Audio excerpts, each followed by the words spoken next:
मुंबई के आजाद मैदान में चल रहे मराठा आरक्षण आंदोलन पर सियासी पारा चढ़ चुका है, क्योंकि मराठा आरक्षण आंदोलनकारी मनोज जरांगे पाटिल का अनशन का चौथा दिन था आज। और जरांगे जिद पर अड़े हुए हैं कि बिना आरक्षण लिए वो मुंबई से वापस नहीं लौटने वाले।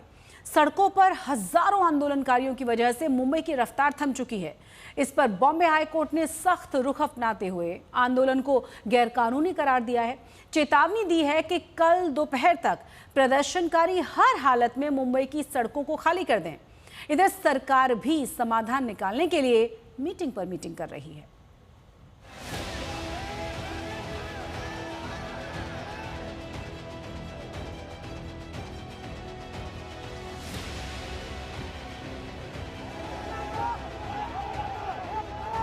कभी ना थकने, कभी ना रुकने और कभी ना थमने वाली मुंबई को मराठा आरक्षण आंदोलन ने अस्त व्यस्त कर दिया है। मुंबई के ऐतिहासिक आजाद मैदान में मनोज जरांगे पाटिल की अगुवाई में चल रहे मराठा आरक्षण आंदोलन ने मुंबई पुलिस के साथ महायुति सरकार की टेंशन भी बढ़ा दी है। बॉम्बे हाई कोर्ट के निर्देश के बाद मुंबई पुलिस ने जरांगे को 29 अगस्त के लिए सिर्फ एक दिन की शर्तों के साथ आंदोलन की मंजूरी दी थी, लेकिन जरांगे की जिद है कि वो बिना आरक्षण लिए जालना नहीं लौटेंगे।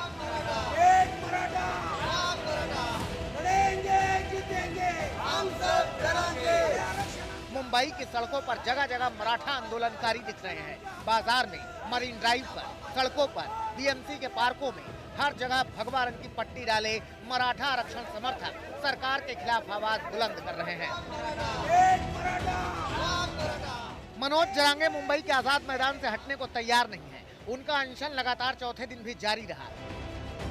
जरांगे ने फडणवीस सरकार को खुली चेतावनी दी है कि अगर सरकार ने आरक्षण पर फाइनल फैसला नहीं लिया है तो जल्द ही पूरे सूबे से 5 करोड़ से ज्यादा मराठा मुंबई की ओर कूच करेंगे। उन्होंने आरोप लगाया कि सीएम फडणवीस जानबूझकर फैसला टाल रहे हैं। जरांगे बोले, राज्य सरकार को सिर्फ इतना करना है कि हैदराबाद, सतारा और दूसरे गजेटियर्स को लागू करके मराठवाड़ा के मराठों को कुर्मी घोषित कर दिया जाए। उसके बाद जिले के कलेक्टर और तहसीलदार उन लोगों को सर्टिफिकेट बांट दें। वहीं बॉम्बे हाईकोर्ट ने सख्त लहजे में आंदोलन को गैर कानूनी बताते हुए कहा है कि 2 सितंबर की दोपहर तक आंदोलनकारी मुंबई की सड़कों से हर हाल में हट जाएं। मराठा आरक्षण की मांग को लेकर मनोज जरांगे पाटिल और उनके समर्थकों ने मुंबई का जनजीवन पूरी तरह से अस्त व्यस्त कर रखा है। मैं फिलहाल दक्षिण मुंबई यानी सोबो में खड़ा हूँ, नरीमन पॉइंट इलाका, जहां पर महाराष्ट्र के प्रशासन की मुख्य इमारत यानी मंत्रालय है और इस मंत्रालय के तरफ जाने वाला जो रास्ता है वो पूरी तरह से बैरिकेडिंग से बंद कर दिया गया है। यहीं से मैं आपको दाई हाथ पर दिखा दूं, ये नरीमन पॉइंट मरीन ड्राइव है, जहां पर मुंबई कर समंदर देखने आते हैं, मजे लूटने आते हैं, लेकिन यहां पर भी मराठा आंदोलनकर्ता बड़ी संख्या में देखे जा रहे हैं। हालांकि आंदोलन जो है वो आज़ाद मैदान पर हो रहा है और इसी को लेकर आज कोर्ट ने भी कड़े शब्दों में इन आंदोलनकर्ताओं के बर्ताव पर काफ़ी सारी टिप्पणियां की है और सरकार को कहा है कि कहीं ना कहीं ये सब रोकना जरूरी है, क्योंकि मुंबई करों को काफी अड़चनों का सामना करना पड़ रहा है। मराठा आरक्षण की मांग के चलते जो विरोध प्रदर्शन हो रहे हैं उससे दक्षिण मुंबई का ट्रैफिक बुरी तरह प्रभावित हो रहा है। बीएमसी मुख्यालय हो या बॉम्बे हाईकोर्ट, चर्च गेट हो या मंत्रालय, नरीमन पॉइंट हो या विधानसभा भवन, आरक्षण आंदोलन में आए प्रदर्शनकारी हर जगह दिखाई दे रहे हैं, जिससे दौड़ती भागती मुंबई की रफ्तार पर ब्रेक सा लग गया है।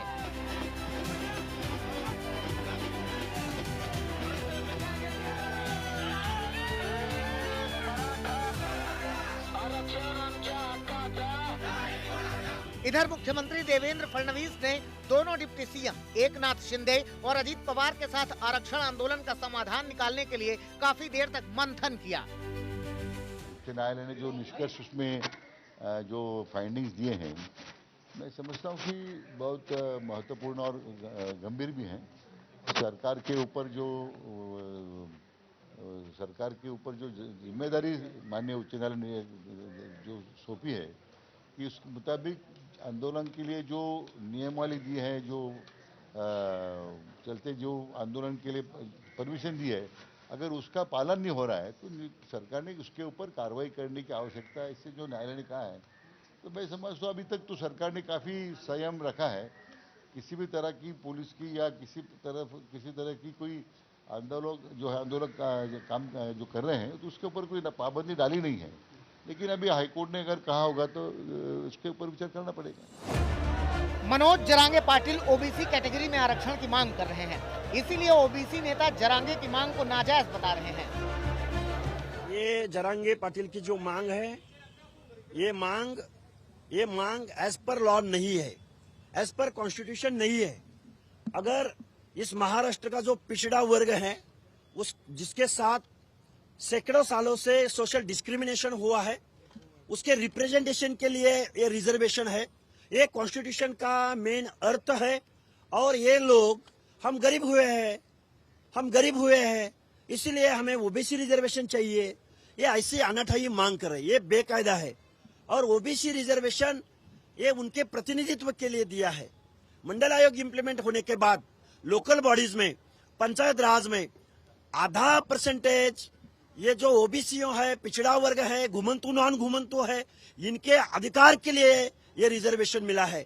मराठा कम्युनिटी ये डोमिनेटिंग कास्ट ऑफ महाराष्ट्र है।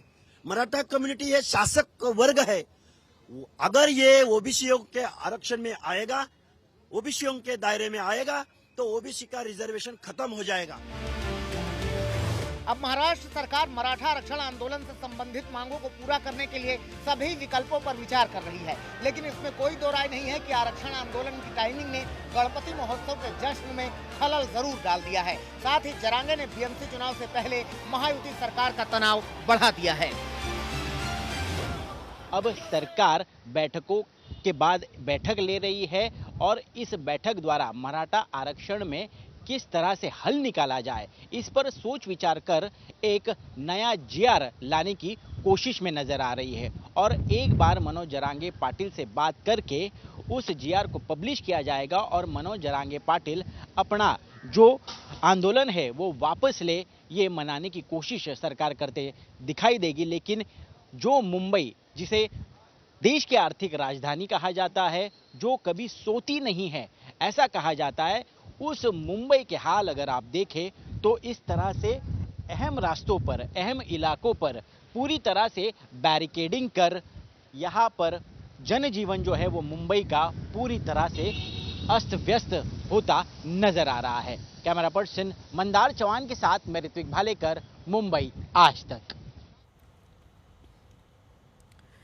आज मराठा आरक्षण आंदोलन पर बॉम्बे हाईकोर्ट ने क्या क्या कहा है और मनोज जरांगे पाटिल की ओर से वकील ने क्या क्या दलीलें दी हैं, हमारी संवाददाता विद्या ने जरांगे के वकील से बातचीत की है, सुनिए। मराठा रिजर्वेशन को लेकर जिस तरीके से प्रोटेस्ट हो रहे थे, उसको लेकर उसके खिलाफ कई सारे पेटिशंस आए थे बॉम्बे हाई कोर्ट में। उन सब की सुनवाई के लिए एक स्पेशल बेंच को गठित किया गया था, क्योंकि आज वेकेशन चल रहा है। और इस दौरान इस हियरिंग में क्या हुआ, आइए जानते हैं। आशीष राजे गायकवाड़ जो वकील है, जो मनोज जरांगे पाटिल को रिप्रेजेंट करते हैं, आइए उनसे बात करते हैं। आप अदालत में काफी कुछ हुआ, पेटिशनर्स की तरफ से कहा गया कि किस तरह से सरकार अपना काम नहीं कर रही है। बॉम्बे हाई कोर्ट का आदेश है कि प्रोटेस्टर्स को अंदर आजाद मैदान के अंदर प्रोटेस्ट करना चाहिए, लेकिन वो बाहर है, पूरा सड़क है, पूरा शहर हथियाया हुआ है। इस तरह की बातें कही गई। अदालत की तरफ से क्या कहा गया? मैडम, अगर आपको सुविधा न दी जाए, ये आप जानते हो, मैंने जो अभी कहा, आप किसी अभिव्यक्ति स्वातंत्र की आप बात कर रहे हो।